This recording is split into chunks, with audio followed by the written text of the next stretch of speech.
अल्लाह पाक का करम है हमारे पास मसाजिद है। जाकर उन लोगों को देखो दुनिया भर में जिनको नमाज जमात से पढ़नी है मगर उनके पास मस्जिद नहीं है। आज आपके घर के साथ मस्जिद है, आपके महल्ले में मस्जिद है। अरे खुश नसीब इस्लामी भाइयों, आपके कान में आवाज आ रही है हय्या अलस सलाह हय्या अलल फलाह, कदर करो इस आवाज की। दुनिया में मुसलमान एक तादाद तरसती है कि अजान सुने अल्लाहु अकबर की, और आज मुअज्जिन कहता है हय्या अलस सलाह हय्या अलल फलाह, आओ नमाज की तरफ, आओ भलाई की तरफ।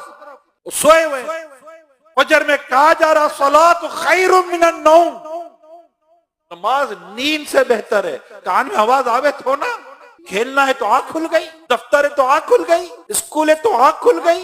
ये आंख आपे की तो खुली है, किसी ने बाहर से आकर उठाया था। परेशानी नहीं है नमाज के ताल्लुक से, फर्ज का एहसास नहीं है। यहाँ नौकरी छूट जाने के खौफ ने तुम्हारी नींद उड़ा दी, अज़ाब कब्र से तुम्हारी नींद ना उड़ी।